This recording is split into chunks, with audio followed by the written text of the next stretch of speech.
नमस्कार दोस्तों, स्वागत है आप सभी का एक बार फिर से हमारे चैनल सुख समृद्धि पर। दोस्तों, 2023 में इस साल मां दुर्गा हाथी पर सवार होकर पृथ्वी लोक में पधारेंगी। शास्त्रों में वर्णित है कि तथा मान्यताओं के अनुसार अगर शारदीय नवरात्रि पर यदि माता दुर्गा का आगमन उनके बहन से यहाँ पर नहीं बल्कि हाथी पर होगा तो मान्यता है कि माता दुर्गा का हाथी पर सवार होकर आना बहुत ही शुभ और कल्याणकारी माना जाता है। जीवन सुखमय हो जाता है। भक्ति का भरपूर लाभ भक्तजनों को मिलता है। दोस्तों, इस बार नवरात्रि पूरे 9 दिनों तक मनाई जाएगी। न एक भी दिन कम न ज्यादा, पूरे 9 दिनों तक मनाई जाएगी। मां शेरों बाली की विशेष रूप से पूजा आराधना की जाएगी। शारदीय नवरात्र का महापर्व भी इस बार 2023 में 15 अक्टूबर दिन रविवार से शुरू होकर 23 अक्टूबर सोमवार के दिन समाप्त होंगे। ऐसे में शारदीय नवरात्रि पर माता दुर्गा की कृपा पाने के लिए कलश स्थापना का शुभ मुहूर्त है। 15 अक्टूबर को दिन में 11 पाली से दोपहर 1230 तक कलश स्थापना का शुभ मुहूर्त रहे। दोस्तों, नवरात्रि में क्या नहीं खाना चाहिए और कौन सा फल खाना आवश्यक है और क्या नहीं पीना चाहिए, आज हम विस्तार से आपको बताएंगे। तो दोस्तों, गुरुजी से सुनते हैं कि वो क्या कहते हैं इसके बारे में। तो आइए दोस्तों जानते हैं। दोस्तों शास्त्रों के अनुसार बताए गए भारत चाहे किसी भी प्रकार की क्यों ना हो, उनसे जुड़े पालन का नियम करना अति आवश्यक माना जाता है, क्योंकि जो मन के मुताबिक किया जाए वो संघर्ष नहीं कहलाता। कहा जाता है कि मनोकामना को पूर्ण करने के लिए थोड़ा सा संघर्ष यानी कि तपस्या तो करनी ही पड़ती है। इसीलिए ऐसी मान्यता है कि भारत को पूर्ण विधि विधान से किया जाना चाहिए, तब आपको व्रत का पूर्ण लाभ फल मिलता है, आपकी सभी मनोकामना पूर्ण हो जाती है। इसीलिए हर शास्त्र यही कहता है कि सच्चे दिल से अगर आपके मन में ईश्वर के प्रति श्रद्धा हो तो बिन पूजा पाठ के ही सारा फल मिल जाता है, और अगर मन में इस बार के प्रति शंका हो तो उस मनुष्य को कई जन्मों तक सुख नहीं मिलता। भागवत गीता में भगवान श्री कृष्ण ने स्वयं कहा था, जो मनुष्य सच्चे हृदय से ईश्वर को पुकारता है तो उसका नाता उस शक्ति से जुड़ जाता है जिसे आपने सच्चे हृदय से पुकारा था। इसीलिए भगवान भी कहते हैं कि सच्चे हृदय से ही ईश्वर को पुकारें तो वो आपकी हर मनोकामना पूर्ण करते हैं। कई लोग ऐसे हैं जो भगवान के सामने घंटों पूजा पाठ करते हैं तथा रोते हैं, फिर भी भगवान उनकी कमी नहीं सुनता। दरअसल जब आप सच्चे मन से ईश्वर को पुकारते ही नहीं है तो भला वो आपकी पुकार कैसे सुनेंगे। दोस्तों, ये तो थी वो बातें जो भक्त और भगवान के बीच की है। अब हम जानते हैं नवरात्रों के दौरान क्या नहीं खाना चाहिए और क्या नहीं पीना चाहिए और कौन सा फल खाने से व्रत संपूर्ण और सफल हो जाता है। दोस्तों, हमारे चैनल को सब्सक्राइब जरूर करें और इस बेल आइकन को दबाना ना भूलें। तो आइए शुरू करते हैं। दोस्तों, नवरात्रि के दिन से जरूर खाना चाहिए। शास्त्रों में बताया जाता है कि भगवान के भोग में सिर्फ आदि जरूर अर्पित किया जाता है। अगर आपका व्रत है तो आपको सिर्फ जरूर खाना चाहिए। केला, पपीता, तरबूज और मीठे अंगूर जरूर खाना चाहिए। इन फलों से व्रतधारी को शक्ति मिलती है और व्रत संपूर्ण हो जाता है। शास्त्रों में बताया जाता है कि नवरात्रों के दिनों में सीताफल जरूर खाना चाहिए। सीताफल खाने से 10 ऐसी बीमारियां हैं जो खत्म हो जाती है। माना जाता है कि नवरात्रों के दिनों में सीताफल का घर में प्रवेश होना बड़ा ही शुभ माना गया है। सीताफल खाने से नवरात्रि का व्रत सफल हो जाता है, क्योंकि इसमें माता सीता का आशीर्वाद मिला हुआ होता है। नवरात्रि के दौरान इसे जो भी खाता है उसे दुखों का सामना नहीं करना पड़ता। सीताफल आपको जरूर खाना चाहिए। दोस्त, और नवरात्रों में व्रतधारी को डब्बाबंद लस्सी, डिब्बाबंद जूस नहीं पीना चाहिए। उसमें कई केमिकल मिले होते हैं जिसके कारण आपका व्रत टूट सकता है। जब भी आप फलों का जूस पिएं तो याद रखें उसमें नमक न डालें, नहीं तो ब्लड टूट जाएगा। साथ ही साथ जूस में बर्फ भी नहीं डालना चाहिए। फलों का सादा जूस पीने से व्रत सफल होता है। दोस्तों, नवरात्रि के दौरान सिंघाड़े का आटा या कुट्टू का आटा खाने से पहले ये देख ले कि आज पुराना नहीं होना चाहिए, क्योंकि पुराने आटे में कीड़े वगैरह पड़ जाती है जिसके कारण आपका व्रत टूट सकता है, क्योंकि यह छोटे छोटे कीड़े हमें दिखाई नहीं देते और आपके मुंह तक पहुंच जाते हैं। ऐसा आटा खाना मतलब कीड़े मकोड़ों का मांस खाने के बराबर माना गया है। दोस्तों, नवरात्रि के दौरान आप शाम के समय खाने में दही ले सकते हैं, आलू वगैरह खा सकते हैं, साबूदाने की टिकिया बनाकर खा सकती हैं। साबूदाने के और आलू के पापड़ भी खा सकते हैं। कई सब्जियां तो ऐसी हैं जो नवरात्रि के दौरान भोजन में शामिल कर सकते हैं।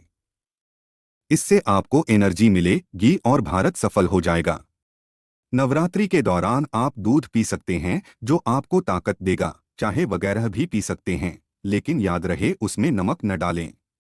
एक बात का ध्यान रहे, व्रतधारी को पेट भर खाना यानी गले तक भोजन नहीं करना चाहिए, नहीं तो व्रत रखने का कोई भी फायदा नहीं होगा।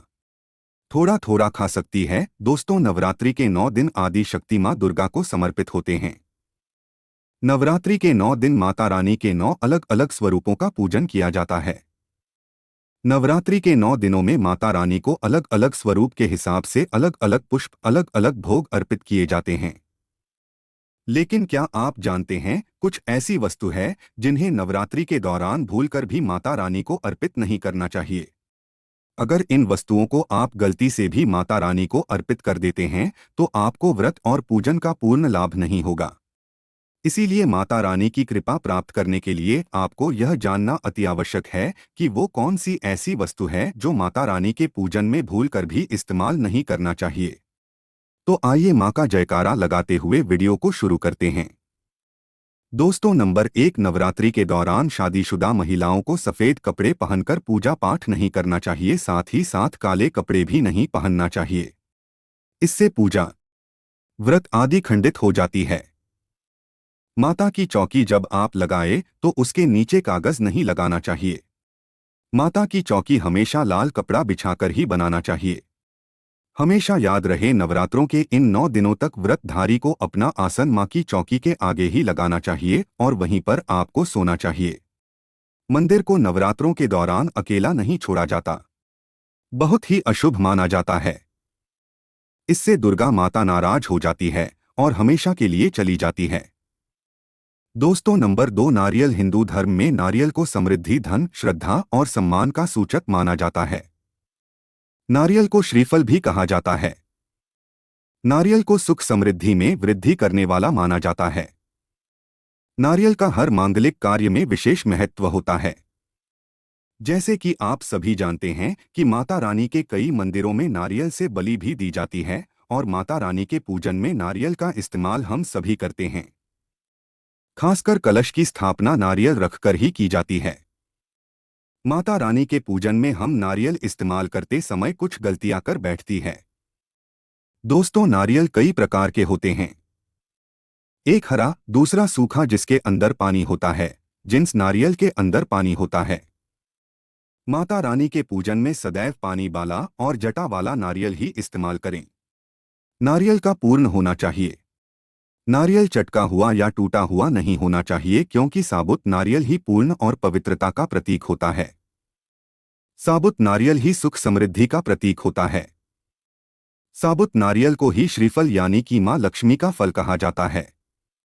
नवरात्रि में माता रानी के कलश की स्थापना करते समय जटा वाला यानी पानी वाला नारियल ही कलश पर स्थापित करना चाहिए। साथ ही यह ध्यान रखना चाहिए कि नारियल को सदैव कलश के ऊपर लिटाकर रखना चाहिए।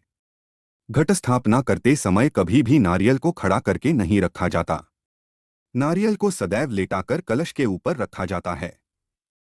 साथ ही नारियल को स्थापित करने से पहले आप नारियल को लाल कपड़े में लपेटकर उस पर और फिर लाल चुनरी उड़ाकर आप नारियल को कलश के ऊपर स्थापित करें। शास्त्रों के अनुसार कलश के ऊपर जब सही तरीके से नारियल रखा जाता है और सही प्रकार का नारियल रखा जाता है, तभी ही व्रत और पूजन का पूर्ण फल प्राप्त होता है। ये भी ध्यान रहे कि महिलाएं माता रानी को नारियल अर्पित तो कर सकती है, लेकिन कभी भी माता रानी के सामने नारियल को भूलकर भी ना तोड़ें, क्योंकि नारियल 20 रूप होता है और स्त्रियां 20 रूप से ही शिशु को जन्म देती है। इसीलिए कभी भी महिलाओं को नारियल नहीं तोड़ना चाहिए। दोस्तों, नंबर 3, लौंग। लौंग हम सभी माता रानी के पूजन में इस्तेमाल करते हैं, लेकिन लौंग का इस्तेमाल करते समय एक बहुत बड़ी गलती कर बैठते हैं। हमेशा ध्यान रखना चाहिए कि माता रानी को सदैव फूल वाली लौंग ही अर्पित करना चाहिए। जिन सलोन के ऊपर फूल नहीं होता या फिर जिस लोन के पीछे लकड़ी की डंडी नहीं होती, उसको आप माता रानी के पूजन में भूलकर भी इस्तेमाल ना करें। स्कूल वाले लोगों को ही पूर्ण माना जाता है और माता रानी के पूजन में कोई भी अपूर्ण वस्तु कोई भी खराब वस्तु या टूटे हुए अक्षत इस्तेमाल नहीं करना चाहिए। इसीलिए सदैव माता रानी के पूजन में फूल वाली लौंग का ही इस्तेमाल करें। दोस्तों, नंबर 4, तुलसी के पत्ते अर्पित नहीं करने चाहिए। मां दुर्गा के पूजन में तुलसी पत्र का इस्तेमाल करना वर्जित माना जाता है। तुलसी पत्र के अलावा आंवला भी माता रानी को अर्पित नहीं करना चाहिए और दूर्वा भी माता रानी को अर्पित नहीं करना चाहिए। दुर्गा भगवान श्री गणेश को अति प्रिय है। नवरात्रि में आप भगवान गणेश को दूर्वा अर्पित कर सकते हैं। भगवान विष्णु जी को तुलसी के पत्ते अवश्य अर्पित कर सकते हैं, लेकिन माता रानी को भूलकर भी तुलसी के पत्ते या दूर्वा अर्पित ना करें। माता रानी को सफेद फूल भी अर्पित ना करें। माता रानी को सदैव लाल रंग के फूल अर्पित करने चाहिए। लाल रंग के फूल माता रानी को अति प्रिय है। खासकर माता को गुड़हल और कमल के फूल अति प्रिय है। शास्त्रों में बताया जाता है कि घर में माता रानी की 2 या 3 मूर्तियां या फोटो नहीं होने चाहिए। इस बात का भी आप विशेष ध्यान रखें कि माता रानी के पूजन में कोई भी खंडित चीज इस्तेमाल ना करे। खंडित चीज जैसे कि चटका हुआ या टूटा हुआ दीपक या फिर अटका हुआ कोई बर्तन।